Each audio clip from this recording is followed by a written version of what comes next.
Okay. So welcome, Ashmeet. Thank you so much for coming to talk to us today.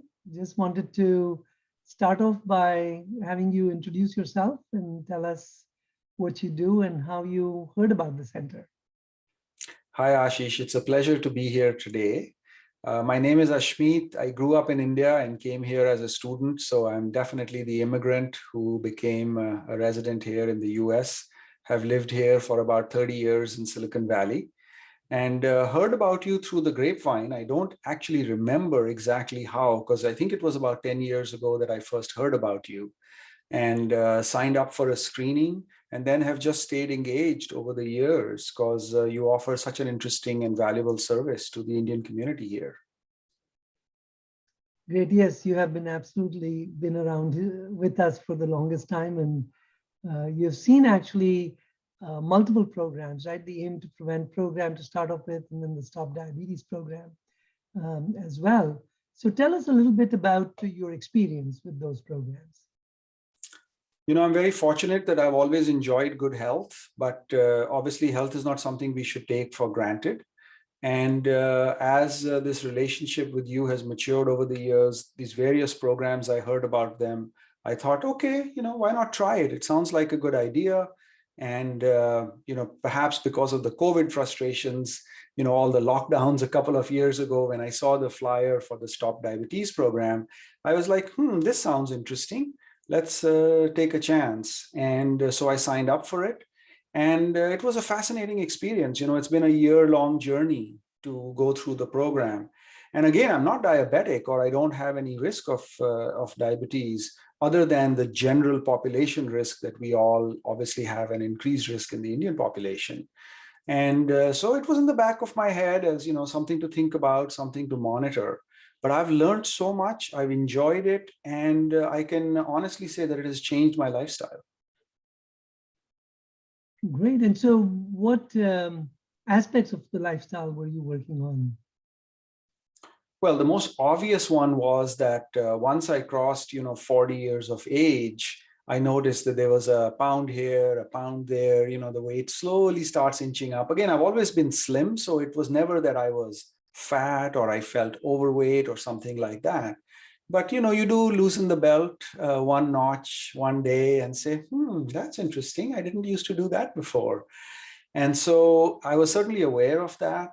Um, and perhaps that was, the narrow focus was to think about it from a weight perspective, though obviously diabetes as a lifestyle issue affects many other aspects. And after having been part of the program, I learned about all four aspects of it, meditation, exercise, diet, and sleep.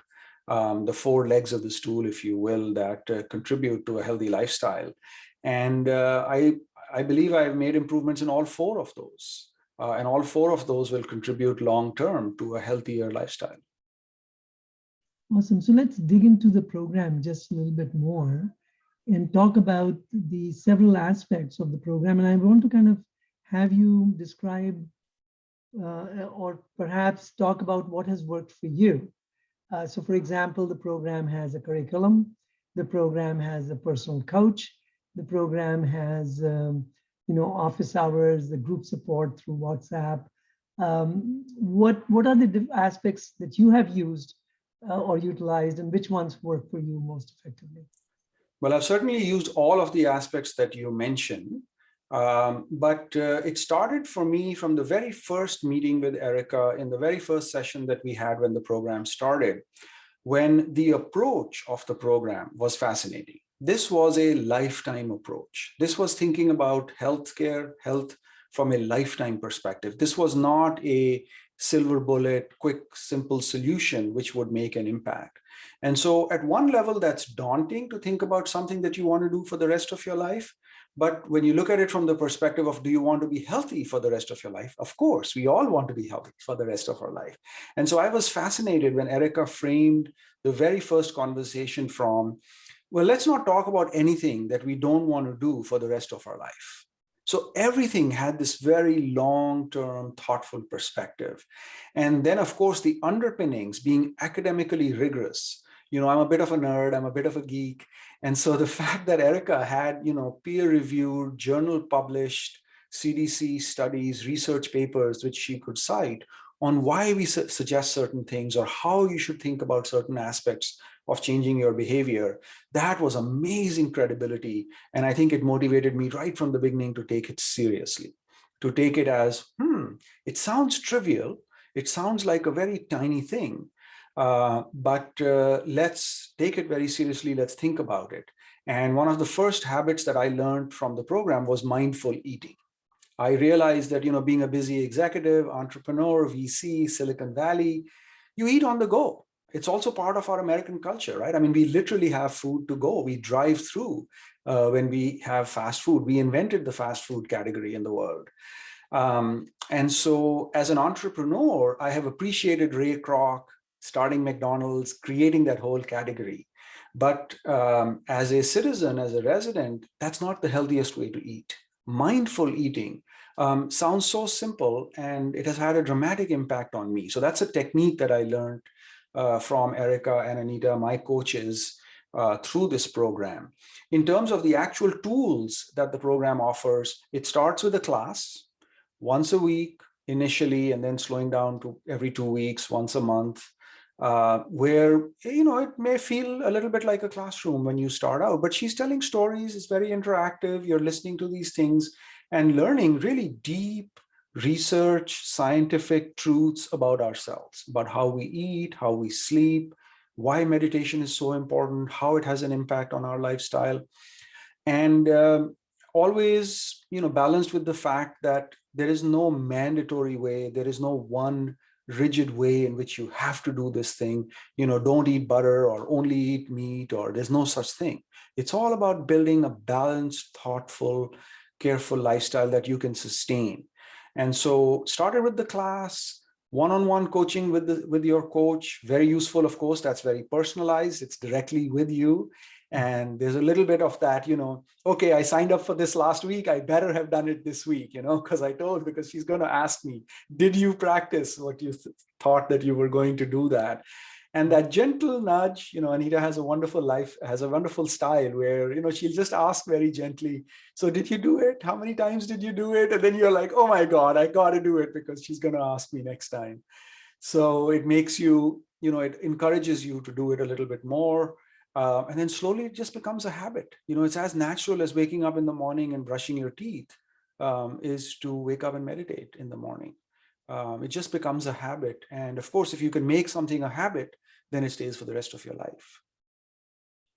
Well, I'm really amazed at the effort that you have put in, but you also kind of see the benefit and the outcomes, associated kind of with that. So I'm very happy. The other key thing that I see with you is that you're doing this while you're healthy. And you don't, you're not waiting for, an event to occur, or, your blood sugar levels to kind of go off the charts before you kind of do something about it. And I think that that's for us, the goal is to get to as many young people as we potentially can.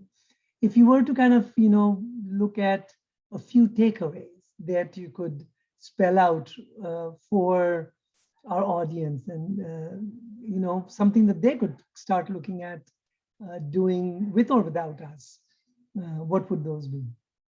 Well, the first takeaway is exactly where you started, which is there is no reason to wait for an event to happen before you start. Let's do it while you're still healthy. And perhaps some of your metrics are not perfect. Today is a good day to start. If they are perfect, it's an even better day to start, because then they will stay healthy. And so I think the first takeaway for me, which just happened naturally, a little bit by luck, a little bit by coincidence, a little bit, like I said, just, COVID frustration, sitting at home, I was like, okay, this sounds interesting. Let's try it as a form of variety.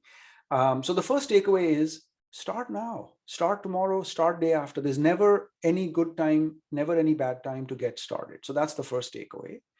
The second is very small changes have a huge impact over a long period of time. And so you don't have to make amazingly drastic changes to actually have a drastic improvement in your health. Mindful eating, just chewing a little bit more, thinking about what you're doing, turning off the TV when you're having food.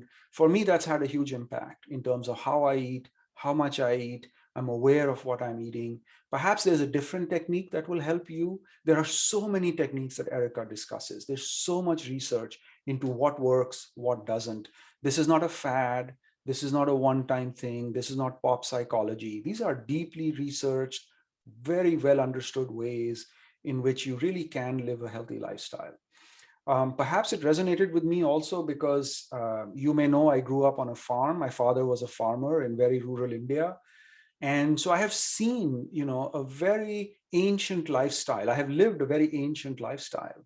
And there were some things in particular that really resonated in me in terms of eating a balanced diet or variety of foods or how we think about the plate method or some of those things.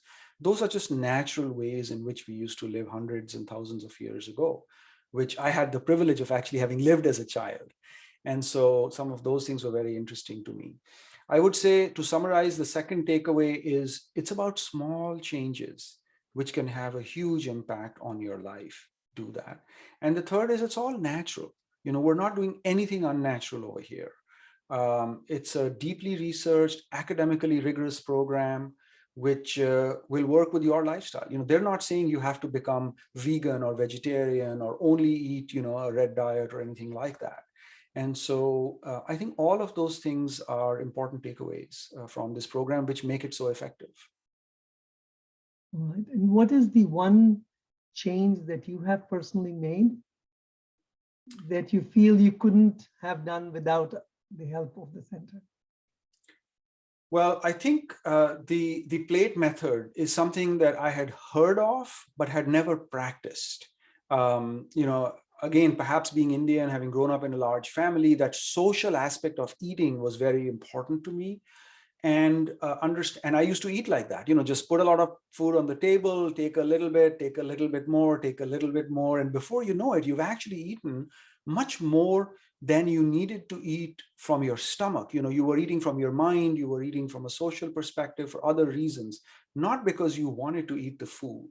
And so understanding why I was eating was a very important takeaway. And now I will always, whenever I eat, I always think, why am I eating this? Is it because I'm hungry? Is it because I'm bored? Is it because I'm feeling good because I'm sitting with a lot of people and just having nice gupshup with people? And just knowing why I'm eating helps me to eat better. Great. Well, that's great. We also pay a lot of attention to the plate method.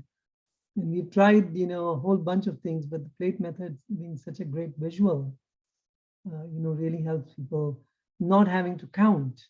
It's an incredibly simple technique. Exactly. There's nothing to count. There's nothing to measure. There's nothing to weigh. You just put it in your plate and then you just eat it. It just looks, and it looks good when you fill your plate up. So great. Thank you. Thank you so much for spending the time with us. I'm going to turn the recording off now.